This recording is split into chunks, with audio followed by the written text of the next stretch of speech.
तो हमें breast feeding जो हमारा मोस्ट इम्पॉर्टेंट पार्ट है, ये बहुत ज़रूरी है और इसके लिए हमें माता को प्रेरित करना है, चाहे वो पहली बार माँ बन रही हो, दूसरी बार, तीसरी बार, और जो भी ब्रेस्ट फीडिंग से मिथ्स हैं उनको हमें हटाना है। तो आप सब जानते हैं कि ब्रेस्ट फीडिंग के बहुत सारे फायदे हैं। इन फायदों को आपको भी मालूम है, फिर भी हम एक बार उसको दोहराना चाहेंगे कि जो बच्चे की ऑप्टिमल ग्रोथ और डेवलपमेंट जो है, यानी उसका वजन बढ़ना, उसकी हाइट बढ़ना, उसके साथ ही उसकी जो दिमागी ग्रोथ है, उसका mental development, cognition, social development, उन सब के लिए जो भी जरूरी तत्वों की जरूरत है वो सब माँ के दूध में मौजूद है। फिर माँ का दूध का पहला जो दूध होता है जिसे हम कहते हैं कोलेस्ट्रम, और कोलेस्ट्रम के फायदे आप सब जानते हैं, और इसे हम पहला टीका भी कहते हैं बच्चे के लिए। वो इसलिए कहा जाता है कि इसमें बहुत सारे इम्यूनोग्लोबुलिन्स होते हैं, विटामिन ए, डी, ई, के और भी अन्य आवश्यक तत्व बहुत अच्छी मात्रा में इसमें प्रोटीन अवेलेबल है, और फैट अवेलेबल है जो बच्चे की ग्रोथ के लिए बहुत जरूरी है। इसके साथ ही साथ वो सारे तत्व जो बच्चे के इंटेस्टाइनल फ्लोरा को मजबूत बनाते हैं, ग्रो करते हैं, ताकि बच्चे का डाइजेशन अच्छे तरीके से हो सके और बच्चा अच्छी तरह आगे बढ़ सके। यदि हमने पहला कोई दूध बच्चे को दे दिया, कोई भी दूसरा प्री लैक्टियल फीड दे दिया कोलेस्ट्रम के अलावा, तो बच्चे के इंटेस्टाइनल फ्लोरा अच्छी तरह डेवलप होता नहीं है और उससे जो फायदे मिलने चाहिए वो बाद में उतने अच्छी तरह नहीं मिलते हैं। इसीलिए जो हम कहते हैं कि पहले घंटे में, जन्म के पहले घंटे के अंदर जो बच्चे को माँ का दूध मिल जाना चाहिए वो जरूरी है, ताकि हम अपने बच्चे को आगे आने वाली बीमारियों से, एलर्जी से, और उसको जो भी शक्तियां चाहिए हैं दिमागी तौर पे और शारीरिक तौर पे, उन सब के लिए तैयार कर सकें। अब आप सब जानते हैं कि इजीली अवेलेबल है, माँ के पास है, एक सेम बॉडी टेम्परेचर पे है। इस दूध को ना तो गर्म करने की जरूरत है और ना ही इसके लिए किसी तरीके के खर्च करने की जरूरत है। माँ के दूध में हर वो तत्व मौजूद है जो इजीली डाइजेस्ट हो जाता है, चाहे वो प्रोटीन हो, वो फैट हो, वो लैक्टोज हो, जिसको बच्चा अच्छी तरह डाइजेस्ट कर पाता है। इसके साथ ही साथ जब बच्चा माता के साथ में जुड़ा होता है तो उन दोनों के बीच में इमोशनल बॉन्डिंग बहुत अच्छी होती है। वो एक बच्चे का जो सोशल एंड कॉग्निशन डेवलपमेंट है वो बहुत जल्दी शुरू हो जाता है। और हमने ये पाया है कई सारी स्टडीज में कि ब्रेस्टफेड बेबीज का आईक्यू लेवल जो है वो ज्यादा होता है, बजाय जो बच्चे, जिन बच्चों को माँ का दूध नहीं मिलता या जो बच्चे ऊपर के दूध पे पलते हैं। इसके साथ ही साथ आजकल जो चर्चा की जाती है इमोशनल क्वेशंट या ईक्यू, जिसमें लोगों के साथ में जुड़ना, सोशल बिहेवियर, ये सब चीजें जो हैं ये माँ के दूध पीने वाले बच्चे में बहुत अच्छी तरह डेवलप होती हैं। इसके क्योंकि माता के दूध में हर वो चीज है जो उसे बचाती है, आ, बहुत ज्यादा फैट नहीं है, जो फैट है वो अच्छी तरह डाइजेस्ट होता है, कोलेस्ट्रॉल के लेवल को मेंटेन करता है। तो ये जो दूध है ये आगे चल के एडल्ट एज में आने वाली जो बीमारियां हैं, जैसे डायबिटीज है, हाई ब्लड प्रेशर है, हार्ट डिजीज है, उनसे भी बचाता है, एलर्जीज से भी बचाता है। Next please.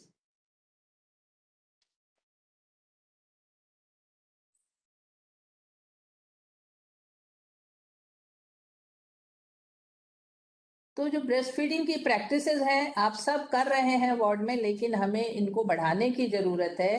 जैसा कि हम बहुत दिनों से सुन रहे हैं कि जन्म के 1 घंटे के अंदर बच्चे को माँ का दूध मिल जाना चाहिए। नॉर्मल डिलीवर्ड बेबी है तो उसे लेबर टेबल पे ही मिल जाना चाहिए। यदि उस बच्चे का सिजेरियन सेक्शन द्वारा बर्थ हुआ है तो भी उसे माँ के कंफर्टेबल होने पर ओटी से निकालने के पहले ही 1 घंटे के अंदर माता का दूध दे दिया जाना चाहिए। बावजूद इसके अभी भी ये परसेंटेज बहुत कम है और हमें इस पर ध्यान देने की जरूरत है। हम सब जानते हैं कि यदि हमने पहले घंटे में माँ का दूध दे दिया तो बच्चे को बहुत सारे फायदे हैं, ना सिर्फ बच्चे को बल्कि माता को भी फायदा है। बच्चा यदि तुरंत माँ के पेट पे रख दिया जाए तो माँ के शरीर की गर्मी से बच्चे का शरीर भी गर्म होता है, क्योंकि वो डिलीवरी के समय एक लिक्विड मीडियम से आया है और उस समय में कमरे के तापमान पे उसमें कई बार उसका शरीर ठंडा होने के या हाइपोथर्मिया होने के चांसेस रहते हैं। यदि माँ के पेट पे बच्चे को रख दिया तो बच्चा हाइपोथर्मिया से बचता है, उसका टेम्परेचर मेंटेन होता है, माँ से उसे दूध मिल जाता है तो उसको हाइपोग्लाइसीमिया से बचता है बच्चा। साथ ही साथ माँ के स्किन पे जो गुड बैक्टीरियाज हैं वो भी बच्चे को प्रोटेक्शन से बचाने इन्फेक्शन से बचाने में प्रोटेक्ट करते हैं। इसके साथ ही साथ माँ के साथ में उसकी ना सिर्फ बॉन्डिंग बढ़ती है बल्कि उसका विजन, उसकी हियरिंग, ये सब भी जो है वो स्टिमुलेट होती है। इसके साथ ही फर्स्ट आवर फीड पे इसलिए भी जोर दिया जाता है क्योंकि हम सब जानते हैं कि बच्चा बहुत लंबा लंबा सोता है, लेकिन जन्म के पहले बच्चे में बच्चा घंटे में बच्चा बहुत अलर्ट होता है। इस समय में यदि बच्चे को फीड दे दिया तो बच्चा बाद में सो भी गया तो उसको फीड देने में देरी नहीं होगी। इसके अलावा वो जो है दूसरे किसी और फीड, दूसरे प्रीलैक्टियल फीड्स जो यदि बच्चे को बाहर दे दिए जाते हैं वार्ड में अटेंडेंट्स के द्वारा या केयर गिवर्स के द्वारा, जैसे घुट्टी या शहद या फिर शक्कर का पानी या चाय या दूध, उन सब से बच जाता है बच्चा। और वो नहीं देना है, हमें प्रीलैक्टियल फीड्स को अवॉइड करना है। इसीलिए जरूरी है कि हम जन्म के पहले घंटे के अंदर बच्चे को माँ का दूध पिलवाएं। फिर इसके साथ ही साथ ये भी जरूरी है कि 6 महीने की उम्र तक सिर्फ और सिर्फ माँ का दूध मिले बच्चे को। माँ के दूध में वह हर चीज है जो बच्चे की जरूरत पूरी करती है। 88% तक वाटर होता है तो कितनी भी गर्मी हो बच्चे को प्यास के लिए अलग से पानी देने की जरूरत नहीं है। सिर्फ और सिर्फ माँ के दूध में हर वो चीज जरूरी है जो बच्चे की सारी शारीरिक और मानसिक जरूरतें पूरी करते हैं। यदि कोई दवा दी जा रही है जैसे मल्टीविटामिन ड्रॉप्स या किसी या डॉक्टर साहब द्वारा प्रिस्क्राइब हुई कोई दवा है, उसके अलावा सिर्फ और सिर्फ माँ का दूध, कुछ और नहीं देना है। ब्रेस्ट फीडिंग जो है ये बच्चे को दिन और रात मिला के कम से कम 8 बार दिन भर में मिलना चाहिए। ऐसे तो 2 से 3 घंटा बच्चा एक बार फीड लेके सोता ही है, लेकिन यदि बच्चा सो रहा है लगातार तो उसे उठा के फीड कराया जा सकता है। बिल्कुल घड़ी देख के देने की जरूरत नहीं है, लेकिन ऑन डिमांड यदि बच्चा फीड डिमांड कर रहा है तो हम उसे जल्दी भी पिला सकते हैं। इसके अलावा माँ को हमको प्रेरित करना है कि वो रात के समय बच्चे को दूध जरूर पिलाए।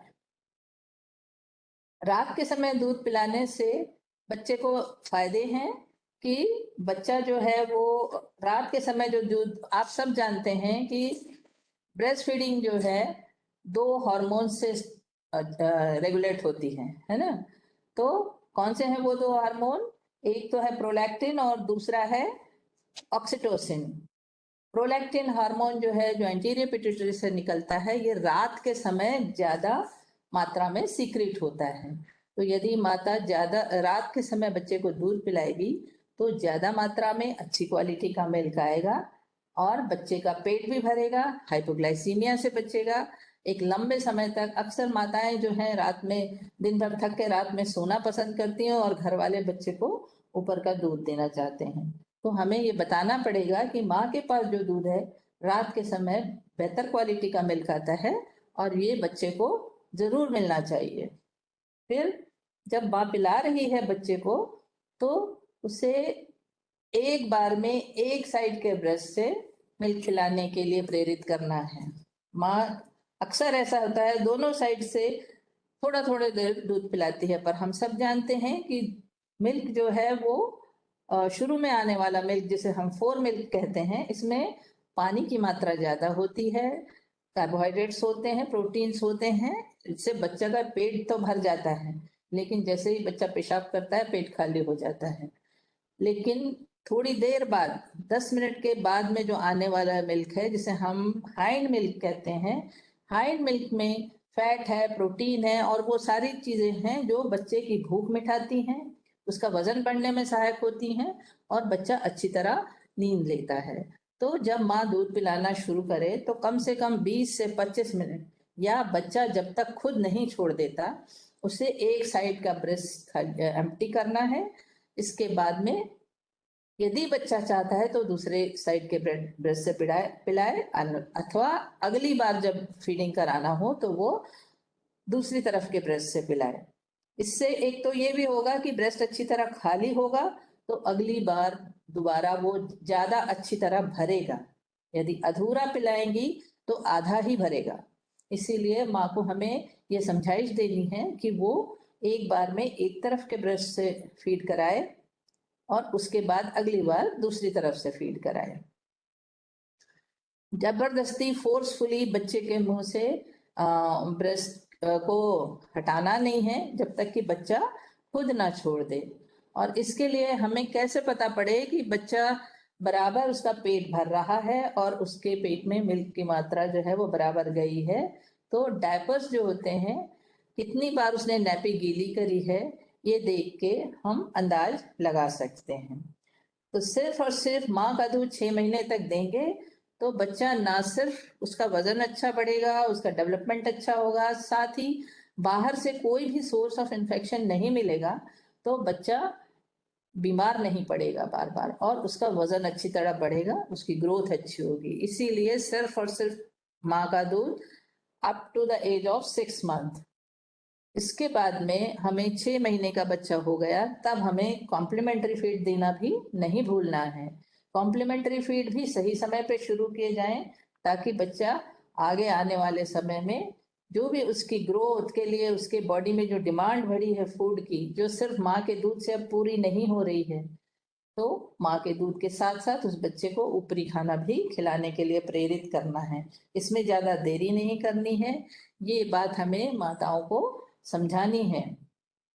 साथ ही साथ माँ चाहे तो 2 साल तक बच्चे का दूध माँ का दूध बच्चे को पिला सकती है, उससे ज्यादा भी दे सकती है, लेकिन 6 महीने तक एक्सक्लूसिव ब्रेस्ट फीडिंग और उसके बाद कॉम्प्लीमेंट्री फीड के साथ साथ 2 साल तक माँ अपना फीड कराएगी तो बच्चे की ग्रोथ बहुत अच्छी होगी। अब कितनी बार देना चाहिए?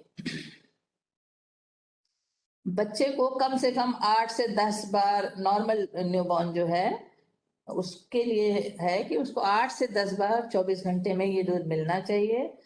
माँ को हमें, जैसा मैंने अभी आपको बताया, कि वो रात में जो जरूर फीड कराए क्योंकि बेटर क्वालिटी का मिल्क आता है और माँ भी उस समय जो है वो फ्री रहती है, उसके पास कोई दूसरा काम नहीं है, उस समय अपने बच्चे को वो अच्छी तरह अपने बच्चे पे फोकस कर सकती है और इस समय में जब वो फीड कराएगी तो बच्चा बेटर क्वालिटी का मिल्क लेगा और उसकी ग्रोथ अच्छी होगी। यूजुअल टाइम जो है 2 से 3 घंटे का है जैसा अभी मैंने आपसे कहा था, बट यदि बच्चा मांगता है तो बीच में भी दे सकते हैं। यदि बच्चे ने दूध पीने से 2-3 बार मना किया, जैसे हम कह रहे हैं कि 2-3 घंटे में बच्चे को दूध मिलना चाहिए, पर यदि बच्चा फीड नहीं ले रहा है, उसने 2-3 फीड छोड़ी है और करीब करीब 5-6 घंटे तक यदि ऐसा हुआ कि बच्चा दूध नहीं पी रहा है तो ये एक अलार्मिंग साइन है और बच्चे को डॉक्टर को दिखा के, जो भी ड्यूटी डॉक्टर हैं या आपके एनबीएसयू या डॉक्टर्स जो मौजूद हैं, ड्यूटी डॉक्टर्स, उनको दिखा के और बच्चे को एग्जामिन करवाएं। हमें कैसा, अब माँ को कैसे समझ आए ये हमें बताना है कि वो कैसे समझ पाएगी कि बच्चे ने पर्याप्त मात्रा में फीड लिया है। तो यदि बच्चा दिन भर में 24 घंटे में 6 से 8 बार पेशाब कर ले रहा है, दूध पीने के बाद 2-3 घंटे आराम से सो जाता है और उसका वजन जो है प्रतिदिन 20 से 30 ग्राम बढ़ रहा है, और नॉर्मली हम ये देखते हैं कि जब बच्चा पैदा होता है तो शुरू के हफ्ते में उसका वजन घटता है और फिर धीरे धीरे करके 1 हफ्ते से 10 दिन के अंदर उसका वेट जो है वापस बर्थ वेट पे आता है और उसके बाद फिर बच्चे का वजन एक्चुअली बढ़ना चालू होता है। तो यदि बच्चा ठीक से दूध पी के सो जा रहा है 2-3 घंटे और 6 से 8 बार पेशाब कर ले रहा है, वजन उसका अच्छा बढ़ रहा है, तो ये सारी निशानियां हैं कि बच्चे को पर्याप्त मात्रा में माँ का दूध मिल रहा है। क्योंकि यही एक समस्या है जो माँ सबसे ज्यादा चिंतित रहती है हर बात में, कि मेरे बच्चे को पर्याप्त मात्रा में दूध मिल रहा है या नहीं। तो हम उसे इस तरीके से समझा सकते हैं। Next please. अब लो बर्थ वेट बेबीज, जो बच्चे कम वजन के या कम दिन के बच्चे हैं, इनको हमें फीडिंग पे बहुत ध्यान देने की जरूरत होती है, क्योंकि ये बच्चे बहुत ज्यादा वल्नरेबल होते हैं और इनको देखभाल की आवश्यकता ज्यादा पड़ती है। तो लो बर्थ वेट बेबीज जो हैं, इनको हर 2 घंटे में फीड देने की जरूरत है। और हमें ये जैसा अभी मैंने आपको बताया था कि हाइंड मिल्क जो होता है, पीछे बाद में आने वाला मिल्क, ये ज्यादा अच्छी तरह वजन बढ़ाने में मदद करता है।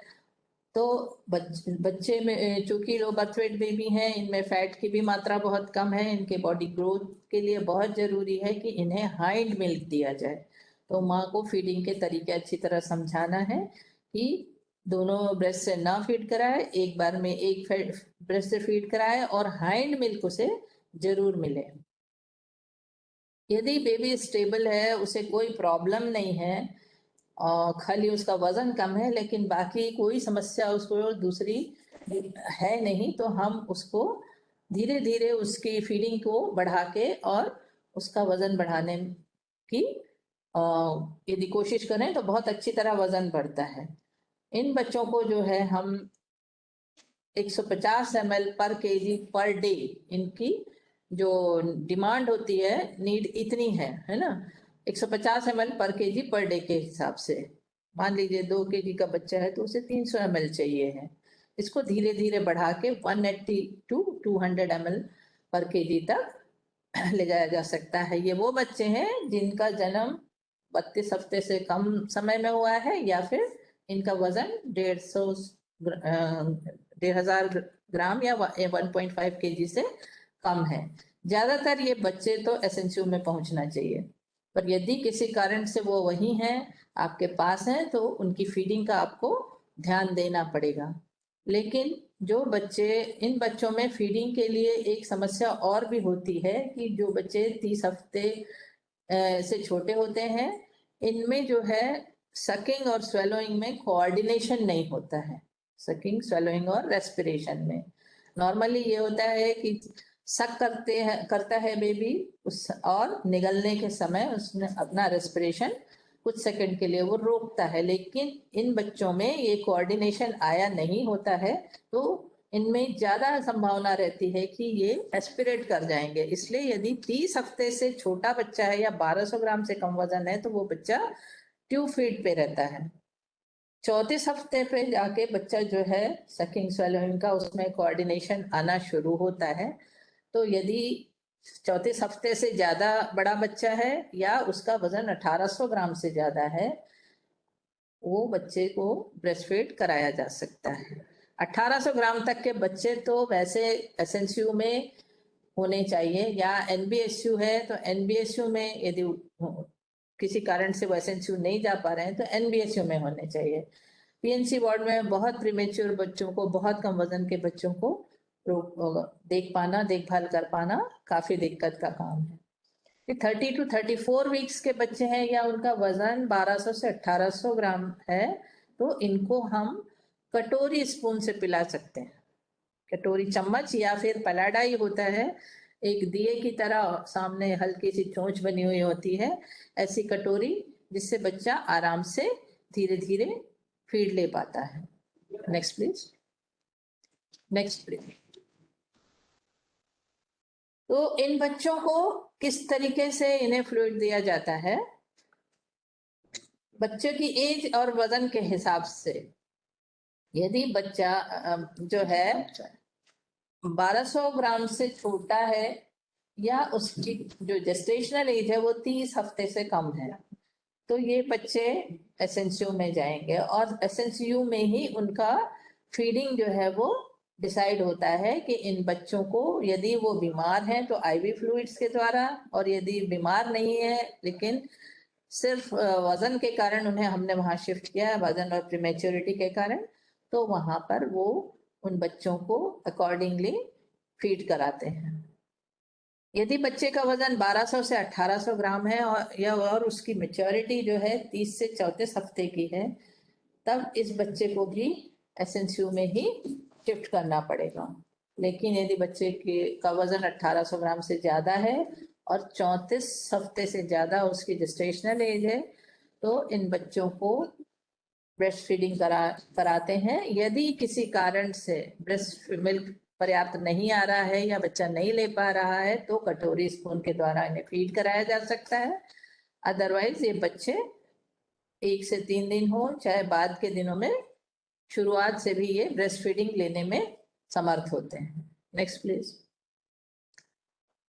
अब इन बच्चों का जो फीड रिक्वायरमेंट है, ये इनके वजन के हिसाब से तय होता है।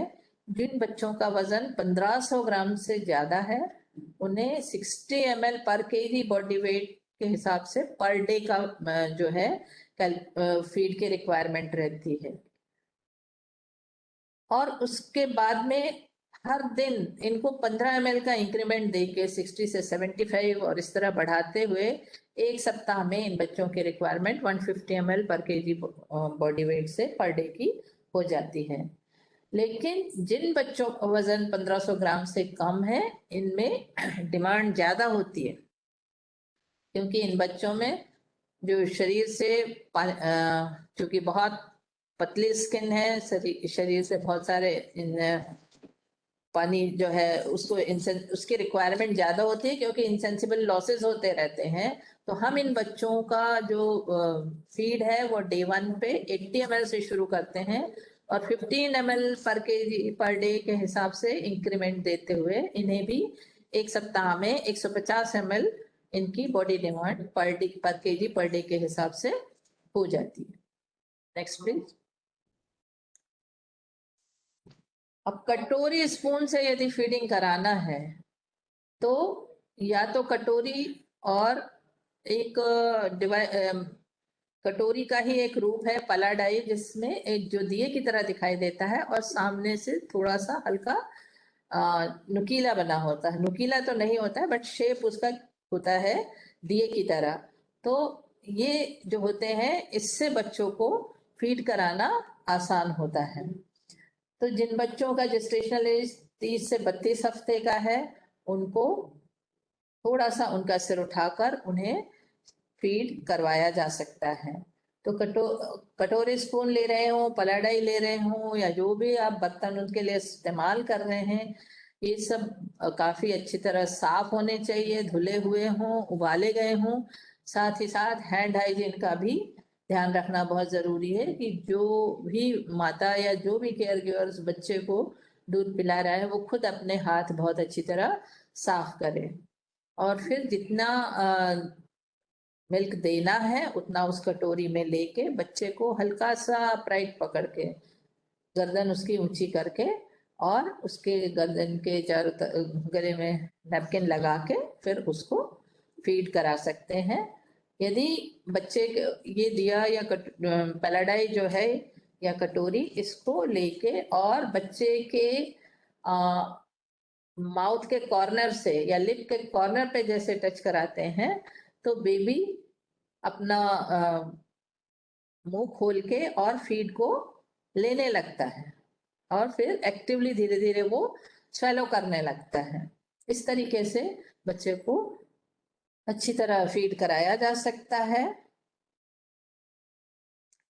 और यदि मान लीजिए बच्चा सो रहा है या फिर फीड नहीं ले रहा है, तो उसको हल्की थपकी देकर या स्टिमुलेट करके उसके लिप्स के माउथ के कॉर्नर पे हाथ से उंगली से हल्का सा टच करके उसको स्टिमुलेशन देते हैं और इस तरीके से बच्चा जो है वो फीड लेने लगता है।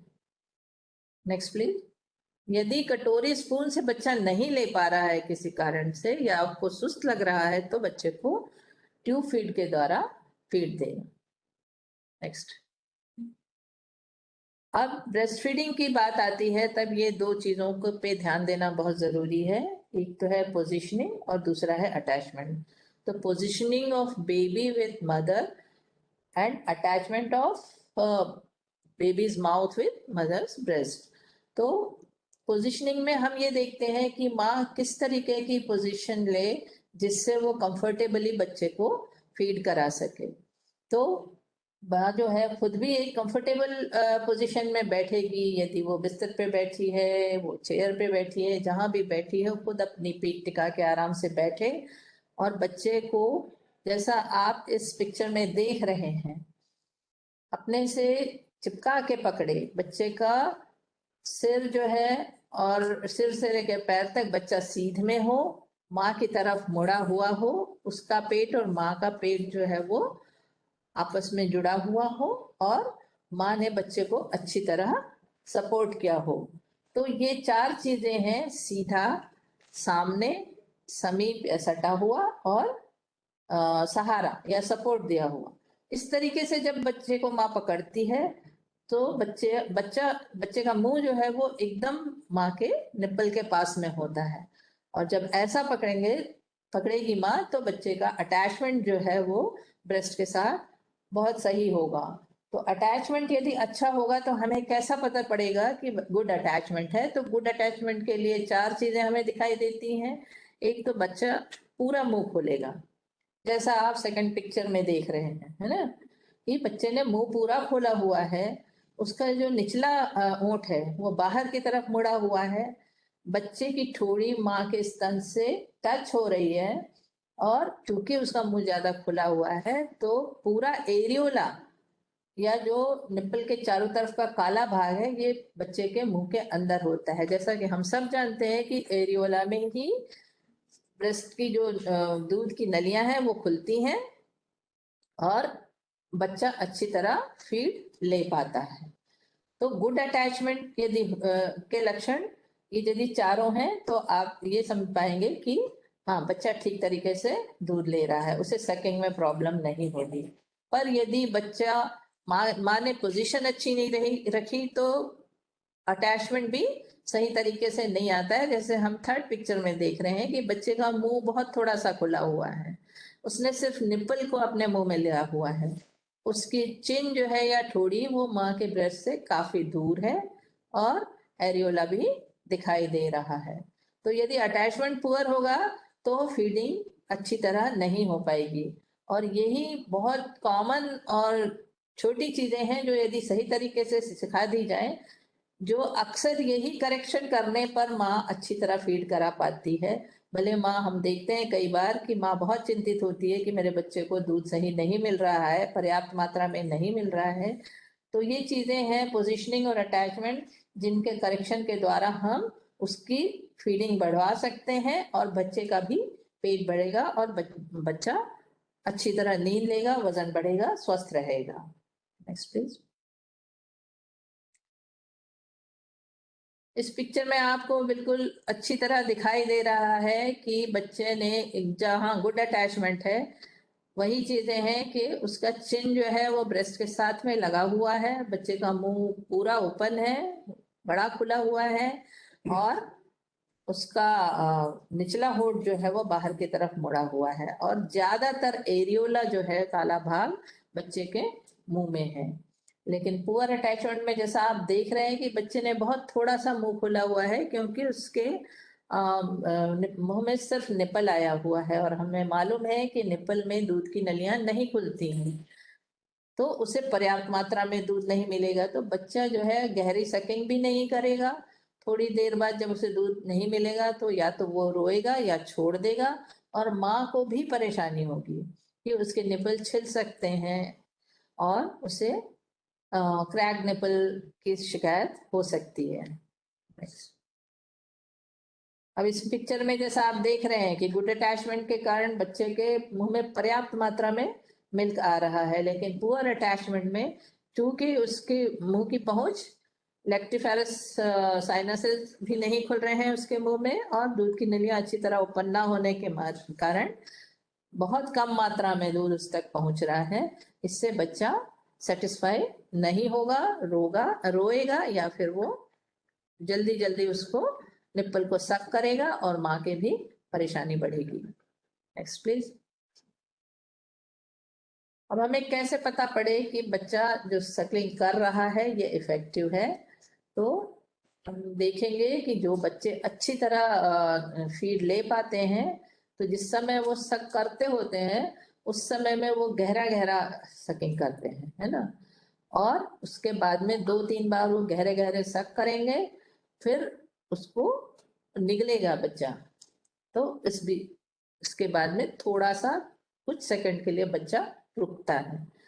तो यही तरीका है जिससे हम देख सकते हैं कि बच्चा अच्छी तरह सक कर रहा है, बच्चे के मुंह में दूध भरा हुआ होता है और उसने 2-3 बार सक करने के बाद में उसको निगलने के लिए वो रुकता है।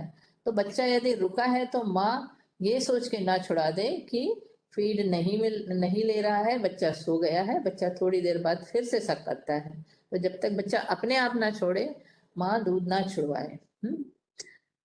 इनफेक्टिव सकलिंग कैसे पता पड़ेगी? बच्चा थोड़ी देर के लिए सक करेगा, बहुत छोटे छोटे सकिंग करेगा, है ना। और जब वो उससे थक जाएगा तो या तो वो छोड़ देगा या फिर रोएगा और उसके पर्याप्त मात्रा में फीड नहीं मिलेगा तो बार बार फीड मांगेगा। तो जब हम अटैचमेंट की बात करते हैं तो माँ को सपोर्ट किस तरीके से देना है कि माँ अपना जो हाथ है, अपनी अंगुलियां ब्रेस्ट के नीचे रखे और फर्स्ट फिंगर से वो ब्रेस्ट को सपोर्ट करे, कैंची ना बनाए। साथ में जो उसका थंब है या अंगूठे से धीरे धीरे अपर ब्रेस्ट से एरियोला की तरफ उसको हल्का मसाज करे, शेप दे, जिससे बच्चा फीड लेने में उसे आसानी हो। उसको अपनी उंगलियां निपल पे नहीं रखनी है। यदि माँ निपल पे उंगलियां रख देगी तो जो दूध की नलियां हैं वो दबेंगी और बच्चे के मुंह में दूध नहीं आएगा। फिर बेबी को जो है लिप उसका जो है वो बेबी का लिप जो है वो निपल से यदि वो सिर्फ टच कराएगी तो भी बच्चा मुंह खोलेगा, और जैसे ही उसने मुंह खोला उसके जो टंग है या जीभ है वो नीचे की तरफ बाहर की तरफ निकलते है। उसी समय यदि माँ बच्चे को ब्रेस्ट उसके मुंह में रख देती है तो बच्चे का अटैचमेंट बहुत अच्छी तरह होता है और फिर वो आराम से अच्छी तरह इफेक्टिव सकलिंग करके फीड ले सकता है। जस्ट हो गया। अब क्या क्या प्रॉब्लम आ सकती है ब्रेस्ट फीडिंग के समय में? या तो माँ के इन्वर्टेड निपल होंगे, फ्लैट निपल होंगे, या रिट्रैक्टेड निपल हो सकते हैं। इन्वर्टेड यानी अंदर की तरफ धंसे हुए होंगे या फ्लैट होंगे। तो ये निपल्स जो है यूजुअली माँ को जो है डिफिकल्टी नहीं करते हैं। कई बार ये तो धीरे जैसे बच्चा फीड लेने लगता है अपने आप इवर्ट हो जाते हैं और अच्छी तरह फीड कर पाता है बच्चा। रिट्रैक्टेड निपल जो रहते हैं इसमें जरा दिक्कत होती है कि इसमें बच्चे के मुंह में निपल आने में दिक्कत होती है और अटैचमेंट नहीं हो पाता है। तो जहाँ पर इन्वर्टेड या फ्लैट निपल है वहां पर मैनुअली मदर को बताना है कि हल्के हाथ से वो स्ट्रेच करे निपल को और गोल घुमाकर उसे थोड़ा सा प्रैक्टिस करे, धीरे धीरे वो खुलाते हैं बाहर की तरफ और बच्चे को फीड लेने में परेशानी नहीं होती है। यदि किसी कारण से बहुत लग रहे हैं कि रिट्रैक्टेड निपल है तो सिरिंज मेथड आप लोग वार्ड में ऑलरेडी इस्तेमाल करते हैं कि सिरिंज का जो पिस्टन है उसका जिस तरफ नीडल लगने है उस साइड से उसका नोजल कट करके उस साइड से ब्रेस्ट में निपल पे उसको लगा के और प्लंजर से उसको खींचेंगे तो धीरे धीरे मिल्क आने लगता है। दूसरी कंडीशन है सोर निपल। निपल में घाव हो गए या फिर क्रैक हो गए तो इसका कारण होता है कि करेक्ट अटैचमेंट नहीं हुआ, बच्चे का पुअर अटैचमेंट था। तो बच्चे ने जब सक किया तो निपल पे सक कर रहा था इसलिए उसके निपल में घाव हो गए।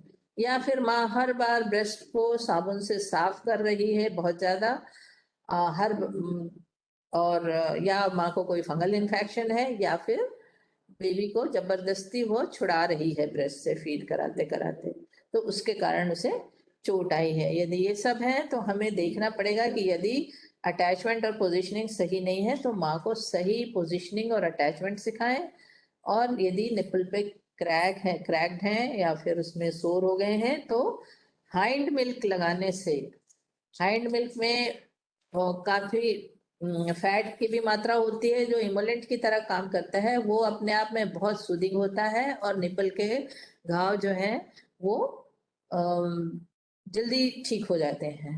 तो उसमें कोई दवा ना लगाएं, यदि सिर्फ क्रैक निपल है, मदर्स मिल्क हाइंड मिल्क लगा के उसको छोड़ दें हवा में, और बच्चे को उससे फिर वो फीड कराएंगी तो जल्दी ठीक होगा। पर यदि माँ यदि एंटी फंगल मलहम लगा रही हैं तो हर बार फीड कराने के पहले उन्हें दवा साफ करने के बाद में ही अच्छी तरह क्लीन करके और फिर बेबी को फीड कराएं। तीसरी कंडीशन है ब्रेस्ट एब्सेस, कि यदि पक गया है ब्रेस्ट तो क्या होगा कि ये इसमें जो है, यदि ब्रेस्ट से वो फीड अच्छी तरह नहीं करा पा रही थी, ब्रेस्ट मिल्क बहुत ज्यादा भर रहा है, ब्रेस्ट एंगॉज्ड हो गए हैं, क्रैक निपल है, या फिर किसी कारण से उसकी डक्ट में ब्लॉक हो गई है और इन्फ्लेमेशन हो गया है, यदि इसको जल्दी ट्रीट नहीं किया तो फिर ये एब्सेस बन जाता है और माँ को एब्सेस होगा तो फिर हाई ग्रेड फीवर, बहुत ज़्यादा पेन, टेंडरनेस, पस फॉर्मेशन सब कुछ हो सकता है और माँ की तकलीफ बढ़ेगी। तो माँ को इलाज देना है, यदि ब्रेस्ट एब्सेस हो गया है तो एनाल्जेसिक्स देने हैं, एंटीबायोटिक देनी है, और यदि एब्सेस बन गया है तो उसको इंसाइज भी कराना पड़ेगा, ड्रेन आईएनडी होना पड़ेगा उसका।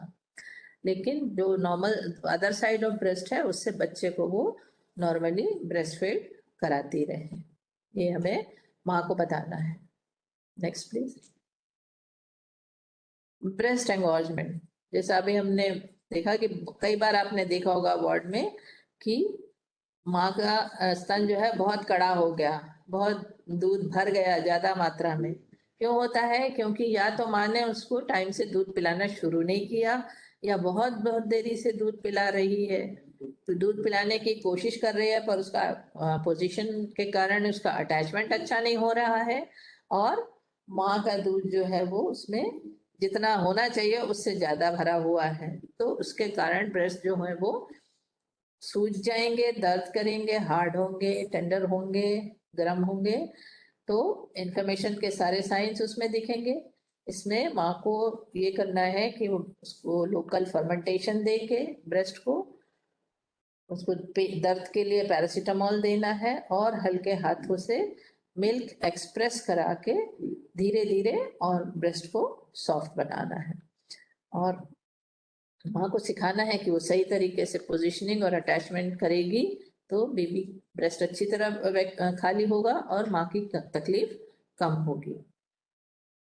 अब रिड्यूस्ड मिल्क सप्लाई, ये एक बहुत कॉमन कंप्लेन है और माँ को हमेशा लगता रहता है, ज्यादातर माताएं बच्चे के रोने को भूख से जोड़ती हैं, और वो किसी भी कारण से बच्चा रो रहा हो उन्हें लगता है मेरे पास पर्याप्त मात्रा में दूध नहीं आ रहा है, और इस कारण बच्चा जो है वो भूखा रहता है और फिर वो ऊपर का दूध देने की कोशिश करती है।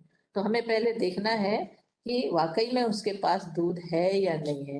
कैसे पता पड़ेगा? कि हम पूछेंगे कि बच्चा कितनी बार पेशाब कर रहा है, यदि बच्चा दिन में 6 से 8 बार पेशाब कर ले रहा है, फीड लेने के बाद 2-3 घंटे आराम से सोता है और उसका वजन बढ़ रहा है, तो ये चीजें हैं जो बताती हैं कि बच्चे को पर्याप्त मात्रा में दूध मिल रहा है। फिर यदि नहीं है तो हमें ये भी देखना है कि माँ सही तरीके से उसकी पोजीशनिंग और अटैचमेंट को समझ आ रहा है कि नहीं, और यदि वो फॉलो नहीं कर रही है तो उसे फिर से आप बताएं कि किस तरीके से वो बच्चे को पकड़े और फीड कराएगी तो बच्चा अच्छी तरह मिल्क ले पाएगा।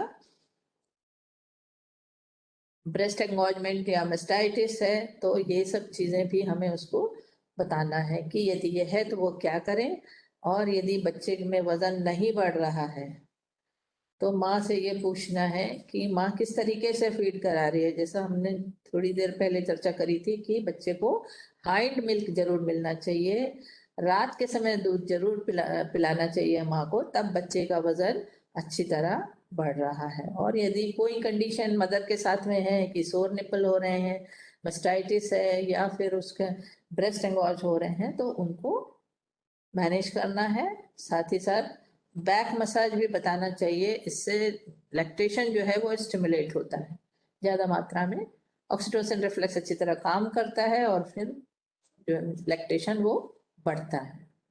नेक्स्ट।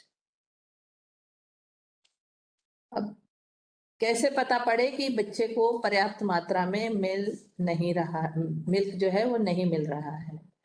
तो क्या होगा, बच्चा जो है फीड लेने के बाद रो रहा है, सेटिस्फाइड नहीं है, पेट भरा है लेकिन पेट भरा है या नहीं भरा है और बच्चा बार बार फीड लेना मांग चाहता है, जब फीड लेने के बाद सेटिस्फाइड नहीं है, रो रहा है, या फिर ये होगा कि बच्चा फीड लेने से इनकार करेगा। बच्चे का स्टूल जो है वो ड्राई, हार्ड या ग्रीन होगा, और जब मिल्क हम ब्रेस्ट को एक्सप्रेस करके देखेंगे मिल्क निकालने के लिए, तो उसमें मिल्क नहीं आ रहा है। प्रेगनेंसी के समय भी ब्रेस्ट में कोई चेंज नहीं आया और डिलीवरी के बाद उसमें दूध नहीं आ रहा है।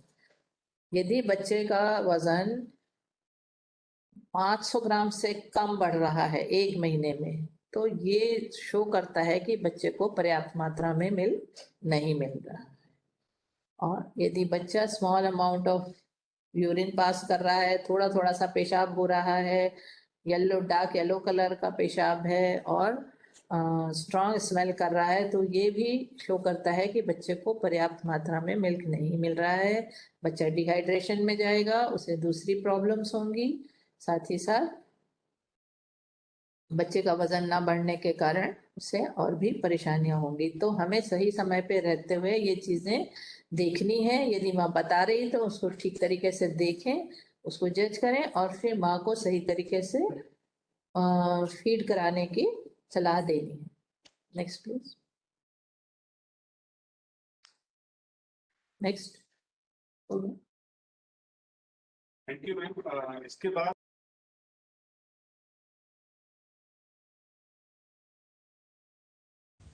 If a mother positions her infant well at the breast, it helps the infant to attach well and to breastfeed effectively. In a well-positioned child, the neck is straight or bent slightly back. The infant's body is turned towards the mother. The infant's body is close to the mother. The infant's whole body is supported.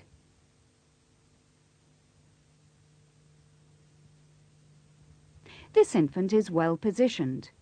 His neck is straight. He is turned towards his mother. His body is close to his mother's. And his whole body is supported. The following are signs that an infant is poorly positioned and that it may be difficult for him to attach well and breastfeed effectively. If the infant's neck is twisted or bent forward. If the infant's body is turned away from his mother. If the infant's body is not close to his mother. If only the infant's head and neck are supported. If any of these signs are present, the infant's position may need to be improved. This infant is poorly positioned. His neck is twisted. The child is on his back, with his body turned away from his mother. The infant's body is not close to the mother. She is not supporting his whole body. This infant is poorly positioned. The infant's body is not close to his mother and is not well supported.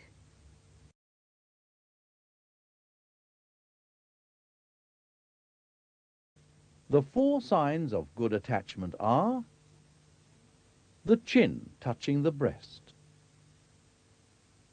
the mouth wide open,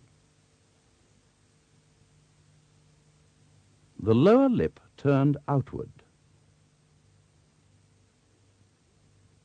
more areola visible above than below the mouth,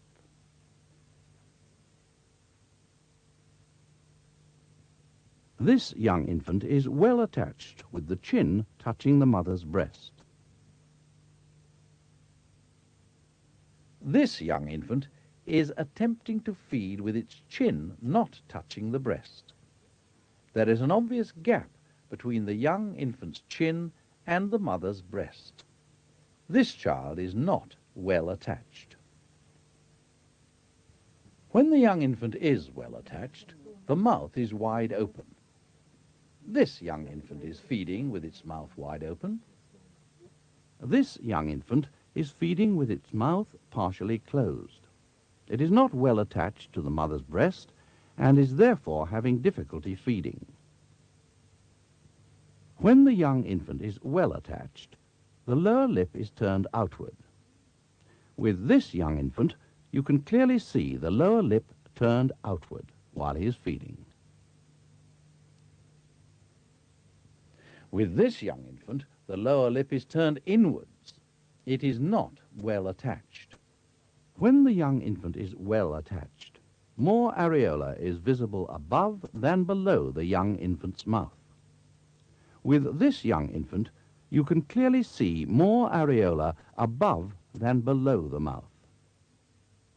If there is the same amount of areola above and below the young infant's mouth, as in this child, or if there is more areola visible below than above the child's mouth, the young infant is not well attached. When a young infant is well attached, as in this case, he shows all four signs of good attachment.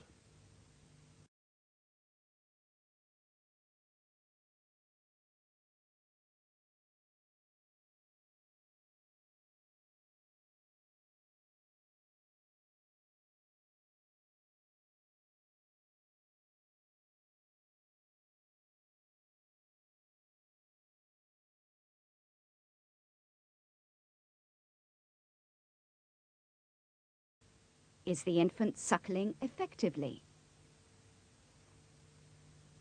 When a young infant is suckling effectively, he takes slow, deep sucks.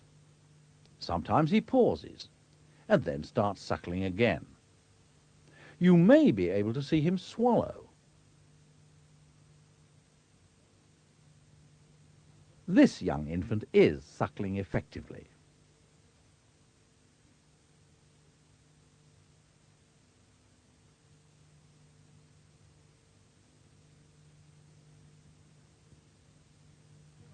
This young infant is not suckling effectively.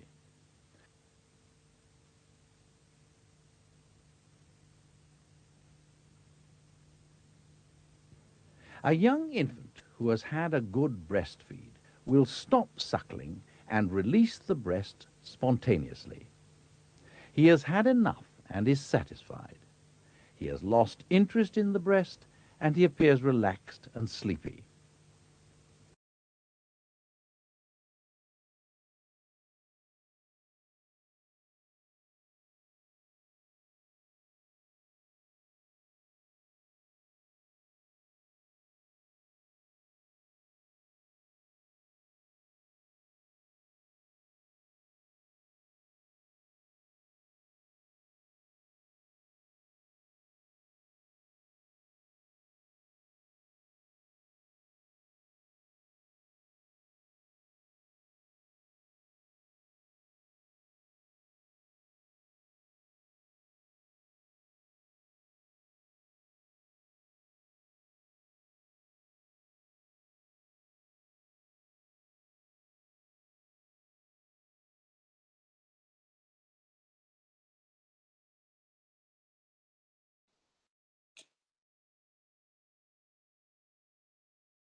अब हम kangaroo mother care के बारे में बात करेंगे। ये presentation doctor शशिवाणी ma'am का है, जो कि kangaroo mother care foundation Gujarat से न्यूरोलॉजिस्ट हैं, उनके द्वारा बनाया गया ये प्रेजेंटेशन है। कंगारू मदर केयर एक ऐसी विधि है जिसके अंदर हम प्रीटर्म बेबी या लो बर्थ वेट बेबी को कम, मतलब जो ऐसा बच्चा जिसका वजन 2 किलो से कम है, उसको उसकी देखभाल का हिस्सा है। कंगारू मदर केयर देते समय राज्य के दिशा निर्देश अनुसार हमें ये विशेष तौर पे ध्यान रखना पड़ेगा कि बच्चा जो है वो उसको कोई कॉम्प्लिकेशन या सिक ना हो।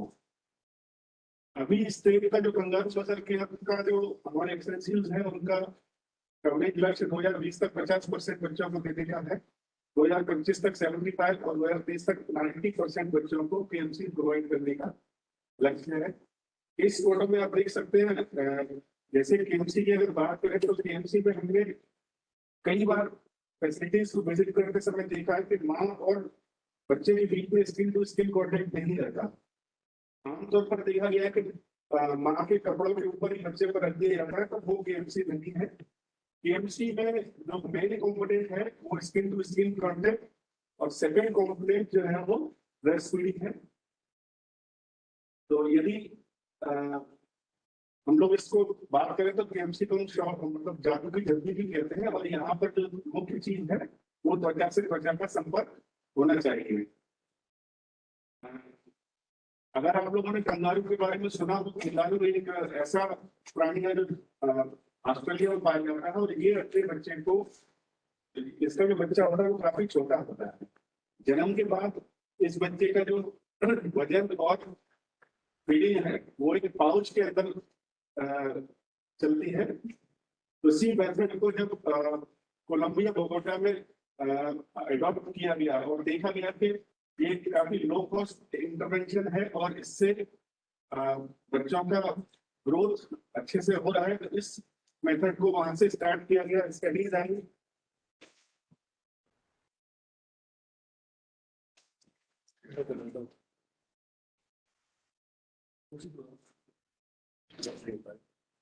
तो जो स्टडीज के आधार पर अगर देखा जाए तो कंगारू मदर केयर से जो बेनिफिट्स हैं वो बच्चे को प्रॉपर गर्माहट मिलती है, माँ और बच्चे साथ में रहते हैं तो उनके बीच में बॉन्डिंग बढ़ती है। बॉन्डिंग की वजह से ब्रेस्ट फीडिंग में की फ्रीक्वेंसी में सुधार होता है, और हाइपोथर्मिया मैनेजमेंट की सबसे लो कॉस्ट इंटरवेंशन है। अगर हम देखें तो हमारी हर फैसिलिटी में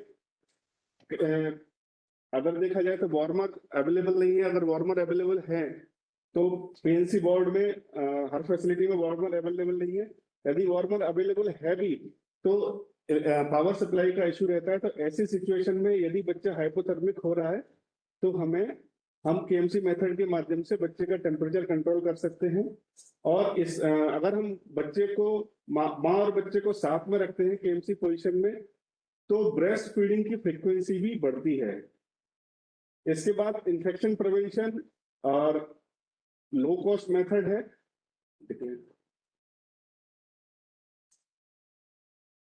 और कुछ न्यूरोलॉजिकल डेवलपमेंट भी बच्चे में काफी फास्ट होते हैं बाकी उसके अपेक्षाकृत।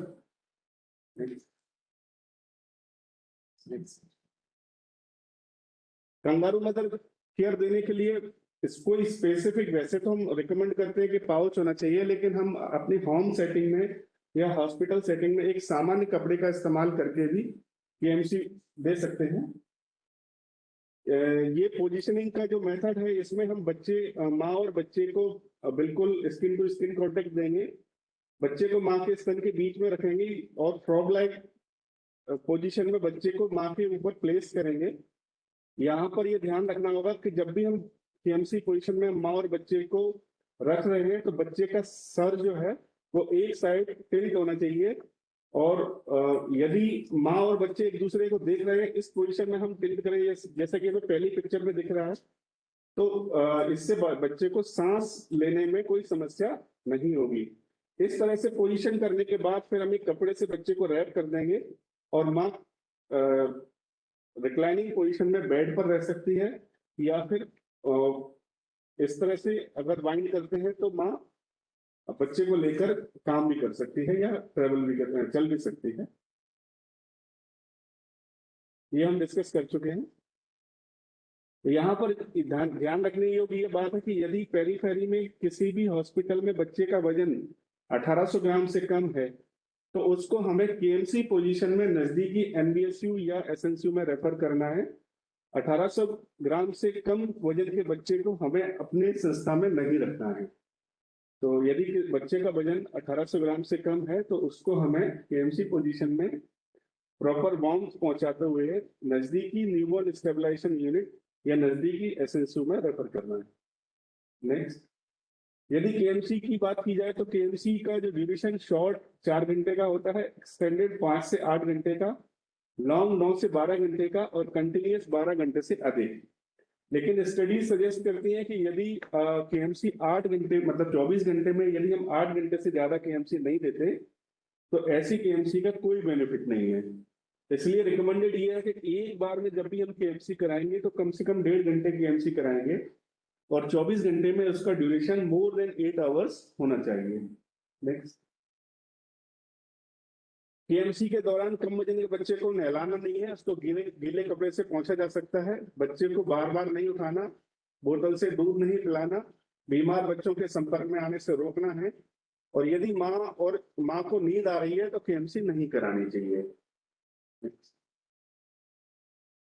केएमसी बंद करने के लिए जब अगर बच्चे की जांच की जा रही है या डायपर चेंज किया जा रहा है या फिर 40 सप्ताह या 2.5 किलो वजन से अधिक होने पर केएमसी बंद की जा सकेगी। लेकिन जब भी कोई बच्चा माँ के साथ केएमसी पोजीशन में नहीं रहता तो ये एक इंडिकेशन है कि हम बच्चे की केएमसी बंद कर सकते हैं। Next. Next. Next.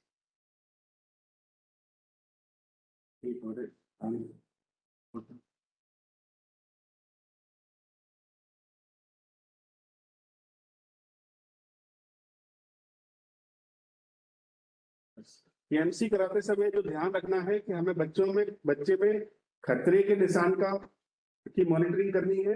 माँ को ये समझाना है कि माँ देखती रहे कि बच्चा प्रॉपरली सांस ले रहा है या नहीं ले रहा, बच्चा ठंडा या गर्म तो नहीं पड़ रहा, और यदि माँ को नींद आ रही है तो हमें केएमसी नहीं करानी है। तो इसी के साथ मैं अपना प्रेजेंटेशन समाप्त करता हूँ और मैं पूर्व मैम से अनुरोध करूंगा कि वो आगे का सेशन कंटिन्यू करें।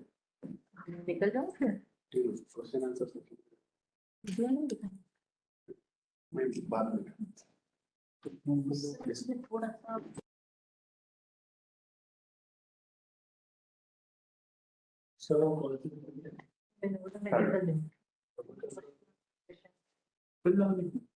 अभी आधा घंटे मन का हो जाएगा, फिर आप दोनों लोग अपने क्वेश्चन आंसर कंप्लीट करके फिर आप निकल जाएंगे। आपके जैसे सेशन हो जाए ना तो आप दोनों सेशन के क्वेश्चन आंसर लेके फिर